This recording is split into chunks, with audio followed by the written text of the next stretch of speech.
नमस्कार मित्रों, संदीप नामा में आपका स्वागत है। जिंदगी के बही खाते से एक और वर्ष यानी 365 दिन कम हो गए। वर्ष 2025 समय की धुरी पर घूमते हुए ओझल हो गया, हम सबको अलविदा कह गया। नया साल वर्ष 2026 ने दस्तक दे दी। जिंदगी के इतने दिन कम होने का दुख मनाएं या नए साल का खुशनुमा अंदाज में इस्तकबाल करें, इसको लेकर थोड़ा सा दिल दुविधा में है। लेकिन फिर सोचता हूं कि जो गुजर गया उसे रोक नहीं सकते, जो गुजर रहा है उसको रोक नहीं सकते, और जो घटित होने जा रहा है उस पर बस नहीं है। इसलिए जब कुछ भी अपने बस में नहीं है तो जो भी है उसे जिंदा दिली से कबूल करो। जो गुजर रहा है उसे अलविदा कहो, और जो आ रहा है उसका खैर मकदम करो। गुजरे साल के आईने में यह जानने की कोशिश जरूर करिए कि हमने क्या खोया और क्या पाया। 2025 के लिए हमने क्या क्या ध्येय तय किए थे, एम अपने निर्धारित किए थे, और हम क्या क्या हासिल कर पाए। क्या क्या हासिल करने से चूक गए, चूके तो क्यों चूके, कहां पर कमी रह गई, क्या हमारे प्रयास काफी नहीं थे। हर साल जनवरी सपने दिखाती है और दिसंबर आईना। अतीत में जिए नहीं, लेकिन सबक जरूर लें, आत्मचिंतन करें। अगर गुजरे साल में हमारे व्यवहार से किसी अपने प्रियजन को, नियर और डियर वन को ठेस लगी हो, तो दुख पहुंचा हो, तो क्षमा याचना के साथ रिश्तों में फिर से मिठास लाने का प्रयास करें। अपनी गलतियां तलाशें जो आपकी तरक्की में बाधा बनी, आपका सुकून छीना। नए साल में इसकी पुनरावृत्ति न हो ऐसी कोशिश करें। वक्त कभी ठहरता नहीं है, वे चलायमान है। इसी तरह से हमारी जिंदगी। कहते भी हैं कि अतीत से सबक लेकर वर्तमान का निर्माण होता है, और वर्तमान में ही भविष्य की संभावना छिपी रहती है। जिंदगी कभी रुकती नहीं है मित्रों। जो खोया है उसका गम क्या, और जो पाया है वह अनमोल है, और जो नहीं है वह एक ख्वाब है, और जो है वो लाजवाब है। वक्त के साथ चलना समझदारी है, लेकिन तरक्की की चाह में ज्यादा तेजी तबाही की निशानी है। वह बुलंदी किस काम की जहां इंसान चढ़े लेकिन इंसानियत उतर जाए, इंसान स्वार्थी हो जाए। गुजरे साल को इंसानियत के तराजू से भी तोलने की जरूरत है, क्योंकि हम इंसान हैं। इंसानियत हमारा धर्म है।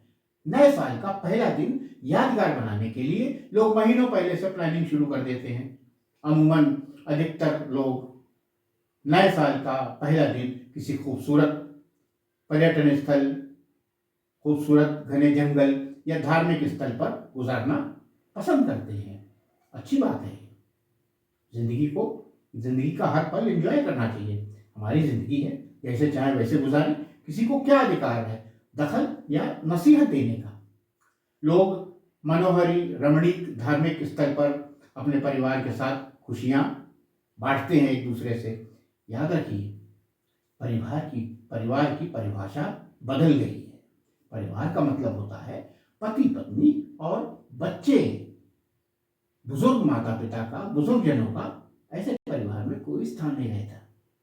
खुद तो जिंदगी की मौज उठा रहे हैं, भरपूर आनंद ले रहे हैं। मंदिरों में बड़े श्रद्धा भाव से माथा टेकते फिर रहे हैं। भगवान को जगह जगह तलाशते फिर रहे हैं, पुकारते फिर रहे हैं। लेकिन किसी एक को भी अगर भगवान के दर्शन हुए हो तो बताइए, भगवान स्वरूप बूढ़े माता पिता कड़ाके की ठंड में घर के एक कमरे में पुरानी रजाई कंबल में बेचारे दुबके पड़े हैं, घर के नौकरों के सहारे।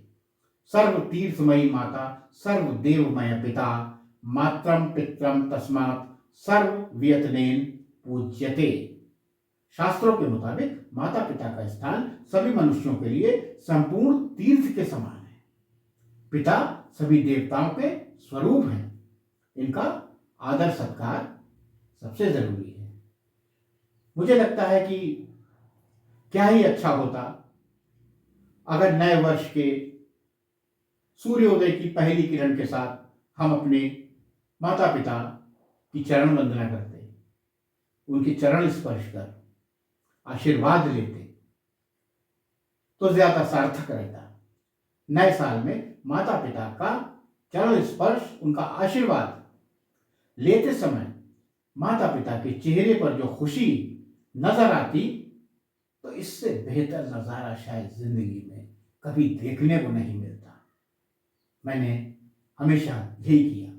वालिदैन माता पिता की खुशी में ही खुदा की रजा है। चाहे न पूजे मूरत, चाहे न तीरथ जाए, मात पिता के तन में सारे देव समाए। तू इनका दिल खुश रखे तो ईश्वर खुश हो जाए, भगवान तुझको मिल जाएगा। याद रखो, अगर घर का भगवान यानी माता पिता नाराज हैं तो बजाते रहो मंदिरों में घंटा घड़ियाल, पढ़ते रहो पांचों वक्त की नमाज, जलाते रहो चर्च में कैंडल, गुरुद्वारों में पाठ करते रहो, मत्था टेकते रहो। कुछ हासिल होने वाला नहीं, कुछ हासिल होने वाला नहीं। पहले घर के भगवान को, माता पिता बुजुर्गों को खुश करो, फिर बाहर के भगवान को तलाशना और पूजना।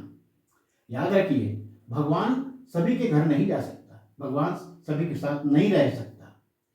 इसीलिए उसने माता पिता को बनाया है और वह स्वयं माता पिता में समाहित है।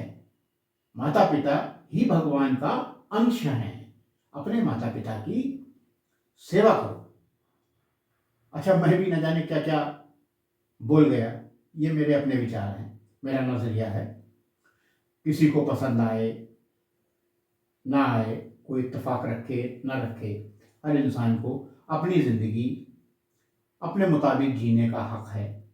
मैं किसी पर विचार थोपने वाला कौन होता हूँ, और ना ही मैं विचार थोपने की कोशिश कर रहा हूँ, बस अपने जज्बात बयां कर रहा हूँ। किसी को पसंद आए तो उनका शुक्रिया, और अगर किसी को पसंद नहीं आए तो मैं उनसे हाथ जोड़कर विनम्रता से माफी मांगता हूँ। नया साल आप सभी को बहुत बहुत मुबारक। आशा करता हूँ नया साल आप सबको तरक्की, खुशी और बेहद बेहद बेहतर सेहत से दस्तयाब करेगा, जीवन को और खुशहाल बनाएगा। मेरी खुद की रची हुई पंक्तियां हैं। नए वर्ष का शुभ प्रभात नया सवेरा लाएगा, जीवन के सब दुख बिसराकर उम्मीद की नई किरण जगाएगा। जीवन की कटीली राहों में जो हार मानकर ठहर गया, गुमनामी के अंधकार में वह विलीन हो जाएगा। जय